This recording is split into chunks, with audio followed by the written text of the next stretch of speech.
जय हिंद। अच्छा पार्टी लोग, आप लोग की क्लास में बहुत कम आ रहे हैं। कोई बात नहीं, आप लोग आ रहे हो उतना ही बहुत है। जितने लोग आ रहे हैं उतने कोई हम पढ़ाएंगे, ये नहीं है कि एक ही बार 100 बच्चे आएंगे तो ही पढ़ाएंगे। आप लोग आइए, पढ़िए, धीरे धीरे ही, कोई बात नहीं, ठीक है। शिक्षा एक को भी दिया जाता है और 100 को भी दिया जाता है, घबराना नहीं चाहिए। तो हमने 2 क्वेश्चन आपको दिए थे। 2 क्वेश्चन से पहले आप थोड़ा सा एक चीज देख लीजिए। हमने 2 चीज आपको बताया था। एक बताया था कि सूर्य जो है ये हमारे सूर्य हो गए, यही था ना जी, सूर्य से प्रकाश निकल रहा है, ठीक है भैया। हमने एक स्थिति बताई थी कि पृथ्वी हमारी हो गई, यहाँ ए हो गया, यहाँ बी हो गया। हमारी पृथ्वी जो है पश्चिम से पूर्व की तरफ रोटेट करती है, ये बता दिया था। एक स्थिति फिर बताया था, ये हमारे सूर्य हो गए। थोड़ा सा रिवीजन करा रहे पीछे से, कल थोड़ा सा लाइट का दिक्कत हो गया था, प्रकाश जो है सेटिंग बढ़िया से नहीं हुआ था। फिर ये स्थिति आ गई थी, यहाँ बी हो गया था, यहाँ ए हो गया था, रोटेशन तो यही पश्चिम से पूर्व हो गया। 2 स्थिति बनी थी, 2 स्थिति बनी थी ना। यहाँ पे भाई डे था, यहाँ नाइट था, ठीक है भैया। फिर यहाँ डे आ गया, यहाँ नाइट है, यही था ना जी। तो हमने पढ़ा था कि जो ये दिन रात का चक्कर है, ये दिन रात का चक्कर किसके चलते होता है? तो ये दिन रात जो भी होता है किसके चलते भैया? तो ये दिन रात जो है किसके चलते?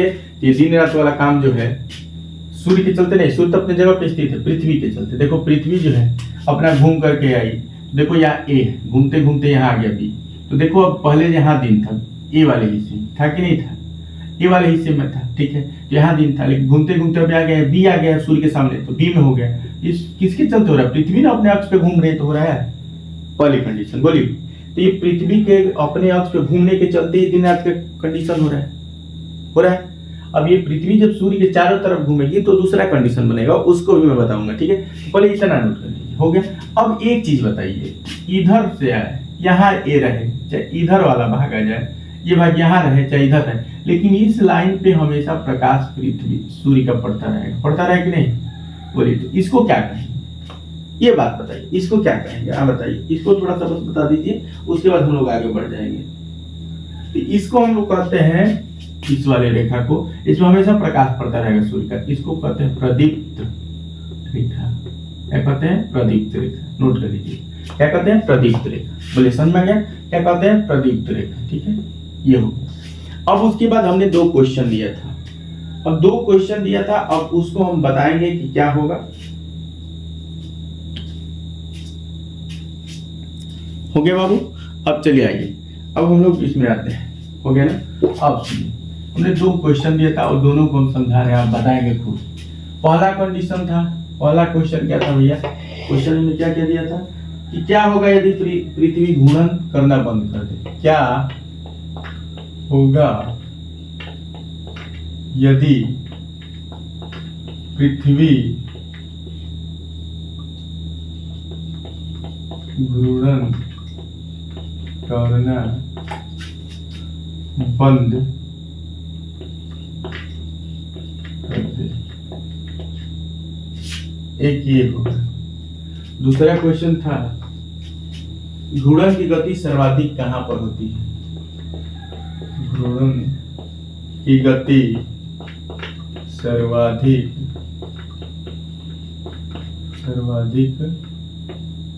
कहां पर?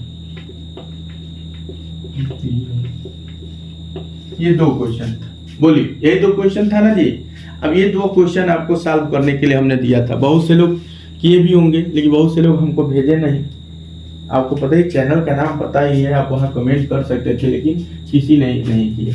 देखिए, आप पढ़िए तो उसको क्वेश्चन कैसे पूछेगा, या उसको क्वेश्चन अगर पूछे तो उससे रिलेटेड आपको करने आना चाहिए। पहला कह रहा है कि क्या होगा यदि पृथ्वी घूर्णन करना बंद करे? ये बताओ, ये सूर्य है, ध्यान से देखिएगा, ये सूर्य हो गया भैया, ये हमारी पृथ्वी थी। अब ये बताइए, कह रहा है ये ए ये बी, ठीक है। यहाँ डे था, यहाँ नाइट हो गया, क्योंकि डे होगा उधर, क्योंकि सूर्य के सामने तो प्रकाश पहुंच रहा है। चलिए ठीक है। अब ये बताइए, ऐसे ही कंडीशन है, पृथ्वी का मन एक ही बार उग जाएगा, कब हम घूमेंगे ही नहीं घूमेंगे तो फिर क्या होगा? यहाँ इस वाले हिस्से में हमेशा क्या रहेगा? दिन रहेगा, हमेशा दिन रहेगा। जब तक ये बेइज्जती रहेगी तब तक इधर दिन रहेगा, इधर रहेगा रात। तो आपको एक चीज समझिए, जब जो है यहाँ हमेशा दिन रहने लगे तो यहाँ बहुत ज्यादा गर्मी बढ़ने लगेगी। और यहाँ हमेशा रात रहेगी तो यहाँ ठंड। देखिए हमारे यहाँ दिन रात जो होता है इसलिए होता है, इस पृथ्वी पर दिन रात होने का सबसे बड़ा रीजन ये है कि टेम्परेचर मेंटेन रहता है। भाई दिन में खूब गर्म हुआ, पृथ्वी रात में ठंडा हो गई, फिर दिन में गर्म फिर रात में ठंडा, तो मेंटेन रहता है, टेम्परेचर मेंटेन रहता है। ऊष्मा का क्या होता है, एकदम समानता बनी रहती है। लेकिन अब ये बताइए कि एक हिस्से में अगर हमेशा केवल प्रकाश पड़ता रहेगा, गर्मी पड़ती है तो ये बहुत ज्यादा गर्म हो जाएगा, और यहाँ सूर्य का प्रकाश पड़ेगा ही नहीं, पड़ेगा नहीं तो ठंडा होता जाएगा, तो ये बहुत गर्म हो जाएगा। क्या हो जाएगा, बहुत गर्म, और ये बहुत ठंडा हो जाएगा। अब एक स्थिति ऐसी आएगी, इस पे इतनी गर्मी होगी कि कोई नहीं रहेगा, ठीक है, और एक स्थिति ऐसी आएगी यहाँ पे इतना ठंडा होगा कि कोई नहीं रह पाएगा। समझ गए?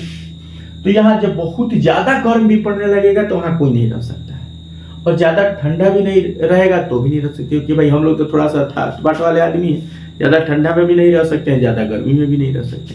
तो इसका कंडीशन क्या होगा कि यहाँ जीवन संभव नहीं रहेगा। अंतिम ही ना परिणाम होगा जी।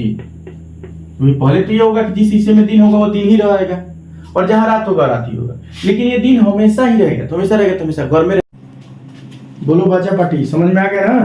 क्या था भाई कि यहाँ जीवन संभव नहीं होगा। क्यों नहीं होगा? जिस भाग में बहुत गर्मी पड़ेगी, जब यहाँ बहुत गर्मी पड़ेगी, क्यों? क्योंकि हमेशा यहाँ दिन ही रहेगा, तो टेम्परेचर हमेशा हाई रहेगा, और यहाँ जब रात होगी तो हमेशा टेम्परेचर क्या रहेगा, लो रहेगा, तो भी यहाँ जीवन संभव नहीं। तो क्या होगा भाई, क्या होगा यदि पृथ्वी घूर्णन करना बंद कर दे? तो क्या होगा कि जीवन संभव पृथ्वी पर नहीं रहेगा।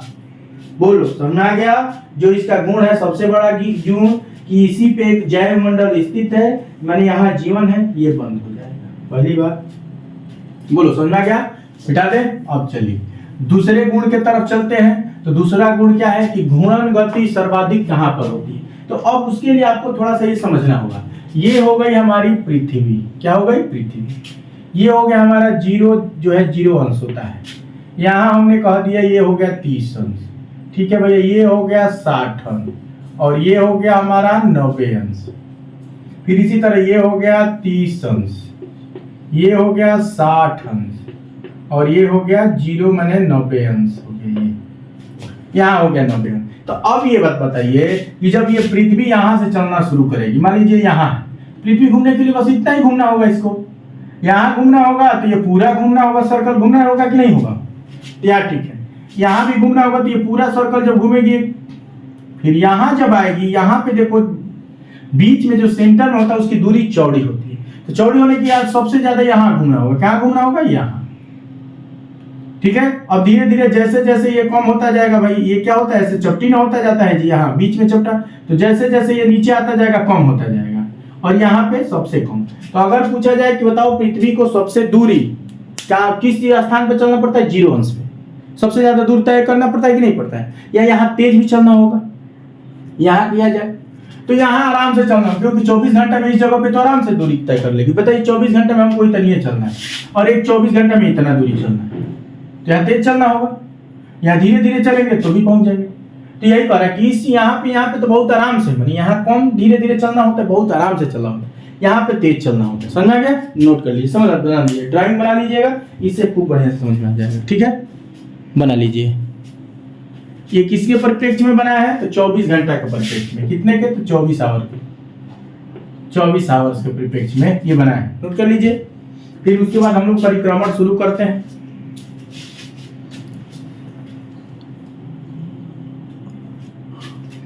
हो गया? बोलिए।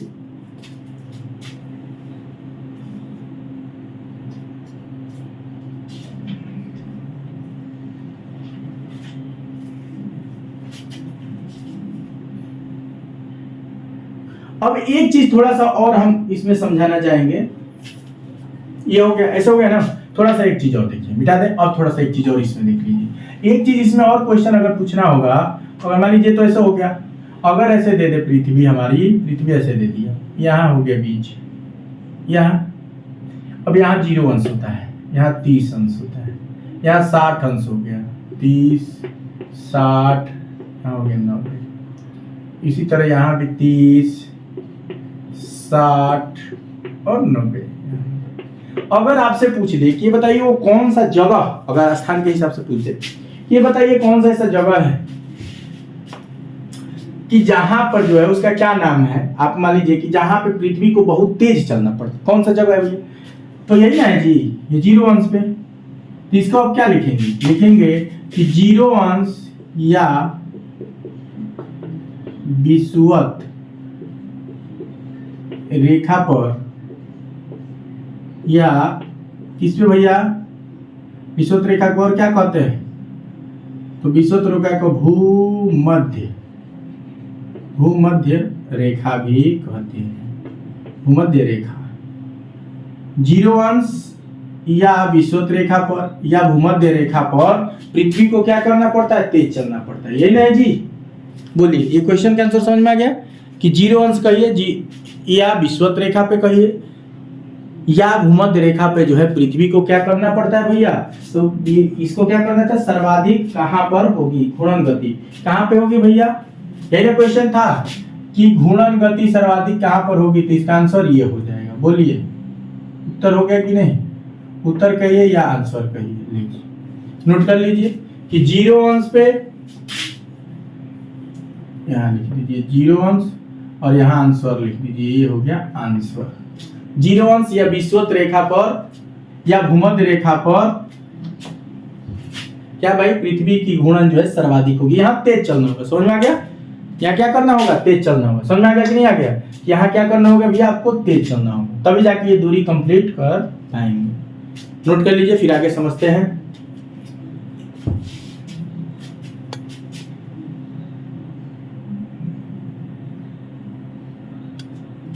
हो गया ना? अब चलिए, अब हम लोग चलेंगे परिक्रमण के तरफ। अभी तक हम लोग घूर्णन पे थे, अब घूर्णन पे हम लोग चल रहे हैं परिक्रमण पे। किस पे चल रहा है? परिक्रमण। तो परिक्रमण हेडिंग डाल दे हम कि परिक्रमण। अब आ गए हम लोग परिक्रमण पे। किस पे भैया? परिक्रमण, रेवोल्यूशन। अब आ गए हम लोग रेवोल्यूशन पे। अब परिक्रमण की बात किया जाए तो ये हो गई हमारी सूर्य। क्या हो गए? हमारे सूर्य जी हो गए, ये हमारे सूर्य हो गए। चलो भैया, ये हमारी पृथ्वी हो गई। चलो भैया, ठीक है। अब पृथ्वी को इसके चारों ओर ये क्या करना होता है? घूमना होता है। इसी को हम लोग क्या कहते हैं? परिक्रमण। क्या कहते हैं? परिक्रमण। लेकिन यही पृथ्वी जब अपने अक्ष पे घूमती है तो उसको कहते हैं घूर्णन या परिभ्रमण, और इसको कहते हैं परिक्रमण। समझ गए? अब दो चीज, अब एक क्या चीज होता है कि इसके चारों तरफ जो ये पृथ्वी है कितने घंटे में चक्कर काटती है? कितने दिन में काटती है? या तो घंटा नहीं, दिन में काटती है ना। कितने दिन में? तो हम लोग इसको कहते हैं कि एक ही बार कह देते हैं 365 दिन।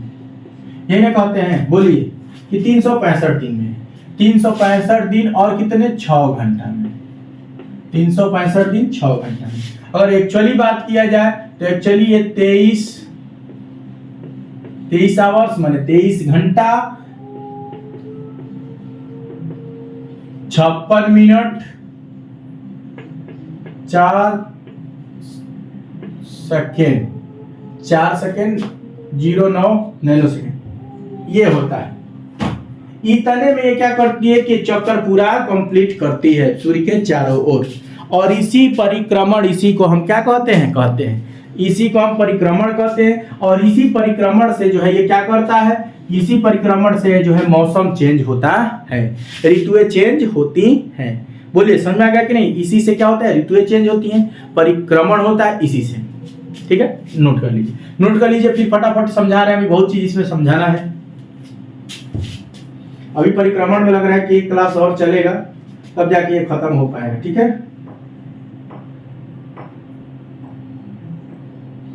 अब सुनिए, बोलिए हो गया? अब सुनिए, जो ये दूरी जो है, ये वाला जो इसको हम जो कह रहे हैं कितने दिन में, तो इसी को हम लोग क्या कहते हैं? पृथ्वी दिवस। क्या कहते हैं? पृथ्वी दिवस। ये पृथ्वी दिवस है। इसी को माने जो एक वर्ष में पूरा घूमता है, इसको हम लोग कहते हैं पृथ्वी दिवस। अब सुनिए, हो गया? अब सुनिए, ये हो गया। अब थोड़ा सा एक चीज देखिए, हमने अभी पता किया, क्या किया कि जो ये परिक्रमण होता है कितने दिनों में, 365 दिन प्लस 6 घंटा, यही ना जी। अच्छा भाई, यही 6 घंटा क्या होता है कि जब वार्षिक कैलेंडर तैयार होता है, वार्षिक क्या तैयार होता है, वार्षिक कैलेंडर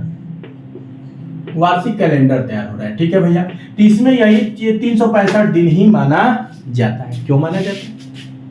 क्यों ये 6 घंटा को नहीं जोड़ा जाता है? इसलिए नहीं जोड़ा कि बहुत चीज गड़बड़ हो जाए। आपने जैसे बैठे हुए हैं कि हाँ भाई चलिए बैठे हुए हैं कि भाई किसी का मान लो हम 31 दिसंबर को बैठे हुए कि 1 जनवरी को उसका बर्थडे है, रात के बैठे हुए कि जो 12 बजे का बोलेंगे, 12 बजे बोलने के लिए तो कराया रुक रुकिए 6 घंटा और अभी है, अब बैठे रहो ना। बहुत सी ऐसी तिथियां है गड़बड़ हो जाती है, इसलिए इसको रखा गया कि नहीं 365 दिन माना जाएगा। और यही पहले साल का 6 घंटा, फिर दूसरे साल का 6 घंटा, फिर तीसरे साल का 6 घंटा, चौथे साल का 6 घंटा, 6, 12, 18, 24, ये हो गया 24 घंटा, जो बराबर कितना होता है, 1 दिन। कितना हो गया, 1 दिन, यही ना जी, 1 दिन या 1 डे, बराबर 1 दिन। तो अब ये 1 दिन जोड़ते किस में है भैया, सब तो ठीक है, 30, 31 सब ठीक है। तो हम लोग देखें कि एक जो महीना ऐसा है जो छोटा है, कौन है, फरवरी, फेब्रुअरी। जो फरवरी है भैया वो होता है 28 दिन का, होता है कि नहीं होता है, बताइए। अब यही 1 दिन जो है इसमें ला करके जोड़ देते हैं, 1 दिन। अब इसमें जोड़ देते हैं तो ये कितने का हो जाता है, 29 दिन का। और जिसमें ये 29 दिन रहता है उसको हम लोग क्या बोलते हैं, बोलिए, लीप वर्ष। उसी को ना बोलते हैं जी, लीप वर्ष। अर्थात यही 1 दिन 29 दिन का हो गया। 29 दिन अर्थात जब ये 29 दिन का होता है तो बराबर कितने का हो जाता है, 366 दिन हो जाता है, यही ना जी, 366 दिन हो जाएगा। और 366 दिन जैसे ही वो हुआ वर्ष तो हो जाता है लीप ईयर्स। क्या होता है, लीप ईयर्स, देख लीजिए, लीप वर्ष। इसको हिंदी में अगर लिखना होगा तो आप लिख लीजिएगा लीप वर्ष, लीप वर्ष, ठीक है, लीप वर्ष हो गया, ये होता है, नोट कर लीजिए। फिर थोड़ा सा और एक चीज बताना है। अब एक चीज और तुम लोग को बता देंगे तो आप लोग का काम थोड़ा सा मजेदार होगा। आप लोग सोच रहे होंगे कि क्या बताएंगे सर, तो देखो मजेदार क्या होगा अभी बता रहे हैं। देखिए यहां तक हो गया ना, अब यहां तक होने के बाद आइए अब एक चीज देखिए। अब हमको ये बताना है, ये जो पृथ्वी है सूर्य के चारों ओर चक्कर लगाती है, ये फिक्स है। और जब सूर्य के चारों ओर जब चक्कर लगाती है तो कितनी दूरी तय करती है, तो आपको याद रखना होगा कि हमारा जो ये सूर्य है, यही ना सूर्य है जी, ये हमारा सूर्य है, ये हो गए हमारे पृथ्वी जी। ये हमारा पृथ्वी जो है सूर्य के चारों ओर क्या करता है, एक ऑर्बिट होता है जिसको कक्षा कहते हैं, चक्कर लगाता है। तो सूर्य से और पृथ्वी के बीच की दूरी कितनी होती है, तो 14 करोड़ 96 लाख किलोमीटर इतनी दूरी होती है, या बराबर 15 करोड़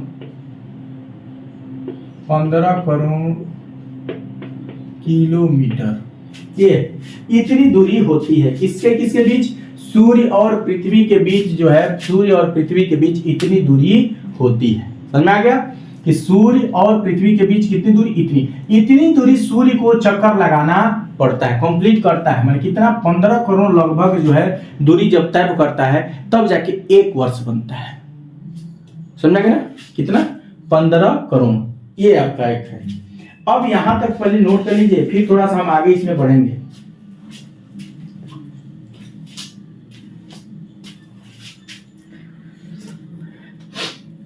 अब देखिए एक चीज हमको, एक चीज और समझाइए हमको बाबू, एक चीज देखिए क्या होता है। अब ये हमारी पृथ्वी है, देखो यहां दूर है, लेकिन यही पृथ्वी जैसे जब यहां आएगी ये सूर्य के नजदीक हो जाएगी। फिर जैसे ही ये सूर्य पृथ्वी जो है यहां पे आ गई, फिर सूर्य से धीरे धीरे दूर हो गई, फिर यहां आई, फिर नजदीक हो गई। तो सूर्य की और पृथ्वी की स्थिति कैसी बन रही है, कभी पास आ रहा है कभी फिर दूर हो जा रहा है, पास दूर। तो जो पास आता है वो कौन सी स्थिति होती है, उसको क्या कहते हैं, वो कौन सा डेट होता है जिस दिन पृथ्वी जो है सूर्य के पास आती है। ठीक है, उसके बाद एक क्वेश्चन रिलेटेड होता है कि उपसौर और अपसौर दो चीज होता है, एक सूर्य के पास आता है और एक दूर जाता है। ठीक है, तो आपको दो चार चीज जो है हम फिर आज होमवर्क दे रहे हैं, आप करके लाएंगे। कुछ हम डेट लिखवा रहे हैं, कुछ आपको डेट दे रहे हैं, आप बताइएगा उस डेट से क्या मतलब है, उस डेट का मतलब क्या है। ये हो गया ना। अब आइए थोड़ा सा हम बता रहे हैं, देखिए कौन कौन। एक का है 3 जनवरी, 3 जनवरी। उससे पहले हाँ पहले लिख लीजिए डेट, 3 जनवरी हो गया, 4 जुलाई, 4 जुलाई हो गया, 21 जून हो गया, ठीक, 22 दिसंबर हो गया, ठीक, 22 दिसंबर के बाद 21 मार्च हो गया, 21 मार्च हो गया, 23 सितंबर हो गया। इतने डेट है। ठीक है, इस डेट को हमको ये पता करना है, इसके बारे में इंपोर्टेंस जानना है कि क्या है, किस दिन उपसौर होगा किस दिन अपसौर। 2 क्वेश्चन पहले ये पता करके आइएगा कि उपसौर क्या है, उपसौर, एक होता है अपसौर, अपसौर। ये 2 क्या है, क्या है, 2 क्वेश्चन। उपसौर क्या है, अपसौर, 2 चीज आपको ये जानना होगा, ये जानना आपको अनिवार्य है, बहुत अनिवार्य है। ठीक है, अब इस डेट में देखो कुछ ऐसे इसमें डेट जो है, कुछ दिन जो है अपसौर होता है और कुछ दिन उपसौर होता है। ये कौन सा डेट है आपको ये ध्यान रखना होगा। बोलो समझा क्या। अप माने ऊपर, सौर माने, तो जो दूर होता है उसको अपसौर कहते हैं, कि जब सूर्य के नजदीक आते हैं तो उसको उपसौर कहते हैं। आपको 2 चीज बताना है कि जब सूर्य के नजदीक रहेंगे तो उसको उपसौर कहेंगे या उसको अपसौर कहेंगे, जब सूर्य से पृथ्वी दूर रहती है तो उसको उपसौर कहते हैं या उसको अपसौर कहते हैं। ये चीज आपको देखना होगा, ये नोट कर लीजिए डेट। ठीक है, उसके बाद चलिए आज की क्लास यहीं रोकते हैं। आप लोग ज्यादा से ज्यादा क्लास में ही लाइक शेयर सब्सक्राइब कीजिए। ठीक है, और अगर अच्छा लग रहा हो वीडियो तो सब अपने क्लास के जितने लोग हैं, जितने लोगों को जानते हो, जितने लोग तुमसे जुड़े हुए हैं, व्हाट्सएप पे जुड़े हो या ऐसे मित्र हो जुड़े हुए, उनसे बताओ, शेयर करो कि भाई हमारे सर पढ़ा रहे हैं। अगर अच्छा लग रहा है आप लोग भी देखिए, आप लोग को भी ज्ञान मिलेगा। बहुत अच्छा SST पढ़ा रहे हैं, अगर अच्छा लग रहा हो तो, नहीं अच्छा लग रहा है मत शेयर कीजिएगा, अगर अच्छा लग रहा है तो सबको शेयर कीजिएगा। ठीक है, चलिए बस हम यही आज क्लास रोकेंगे। हर हर महादेव। आप लोग नोट्स जरूर बनेगा। ठीक है, जय हिंद। नोट्स बना लीजिएगा, फिर कल हम क्लास में मिलते हैं।